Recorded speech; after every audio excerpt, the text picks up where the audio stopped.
Welcome साथियों, आप सभी का स्वागत है हमारे इस चैनल में। पहले वाले वीडियो में हमने बात किया था जीव विज्ञान क्या है, लेकिन आज की इस वीडियो में हम लोग दो महत्वपूर्ण बातों को पढ़ेंगे। पहला है भूमिका और दूसरा है कोशिका की खोज। ठीक है, इन दो बातों को आज हम लोग आज की इस क्लास में कवर करेंगे। तो आज ये कवर करना है और ये इसको कवर करना है। ठीक है, लेकिन इससे पहले कुछ इंपॉर्टेंट बातों को जानकारी हमें होनी चाहिए। तो इससे पहले चलिए इंपॉर्टेंट बातों को सीख लेते हैं। थोड़ा सा रिवीजन कर लीजिए, क्योंकि पहले की क्लास में हमने बताया था जीव विज्ञान क्या है, लेकिन यहाँ पर भी थोड़ा रिवीजन कर लीजिए ताकि आपका जो रिवीजन का स्टेटस है कहीं ना कहीं अच्छा रहे। सबसे पहला आपका है जीव विज्ञान। देखिए, जीव विज्ञान जीवों का अध्ययन, यानी कि जीवों का अध्ययन का मतलब होता है पढ़ाई। ठीक है, आप जिस भी विषय में जीवों का अध्ययन करते हो यानी कि पढ़ाई करते हो उसे जीव विज्ञान कहते हैं। ठीक है, मान लीजिए अगर आप कोशिका का अध्ययन करना चाहते हैं, मूल रूप से कोशिका का अध्ययन, तो कोशिका के अध्ययन को साइटोलॉजी कहते हैं, या कोशिका जैविकी कह दीजिए, या कोशिका विज्ञान कह दीजिए। ठीक है, मूल रूप से कोशिका का अध्ययन। तो कोशिका के बारे में एक इम्पोर्टेंट लाइन बोली जाती है जिसे कहते हैं कोशिका को जीवन की आधारभूत संरचना और क्रियात्मक इकाई माना गया। इसे आधारभूत इकाई क्यों कहते हैं, आइए समझाते हैं। देखिए, हमारे शरीर की रचना छोटे छोटे कोशिकाओं से हुई है। ठीक है, इसीलिए हम लोग, क्योंकि ये हमारे शरीर का निर्माण किया है, सभी छोटे छोटे कोशिकाओं ने हमें एक स्ट्रक्चर प्रदान किया है, इसलिए हम लोग इसे आधारभूत संरचना यानी कि हमारा शरीर का निर्माण किया है जिन्होंने। कोशिका के बिना हमारे जीवन की कल्पना भी नहीं की जा सकती है, क्योंकि इनका जो भूमिका है सबसे बड़ा है हमारे शरीर का निर्माण में।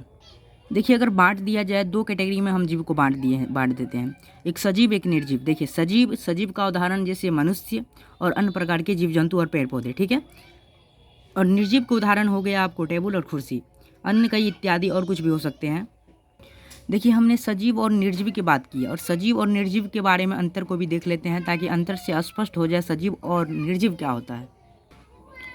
देखिए, सजीव और निर्जीव में अंतर, सबसे पहला अंतर है कि पोषण करता है सजीव और पोषण नहीं करता। पोषण मतलब भोजन, यानी जीव जंतु तो भोजन करता है, पेड़ पौधे प्रकाश संश्लेषण से अपना भोजन बनाते हैं, इसलिए सजीव हैं।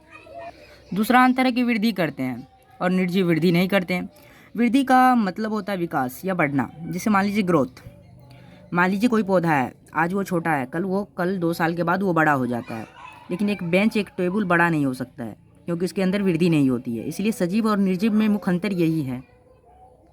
तीसरा अंतर की बात करें तो गति करते हैं और निर्जीव गति नहीं करते हैं। इनका मतलब क्या हुआ, मोशन करते हैं, यानी कि एक मनुष्य एक जानवर अपने गति में परिवर्तन करते रहते हैं। ठीक है, क्या बेंच और टेबल कभी गति करेंगे? नहीं, क्योंकि वो निर्जीव है। देखिए, जनन करते हैं, सजीव जनन करते हैं और निर्जीव जनन नहीं करते हैं। देखिए, जनन एक प्रोसेस होता है, ये एक विधि जिससे कोई जीव अपने जैसे संतान उत्पन्न करते हैं। ठीक है, यह एक प्रोसेस होता है जिसके द्वारा कोई जीव अपने जैसे संतान उत्पन्न करता है। और इसका उद्देश्य क्या है जनन करने का?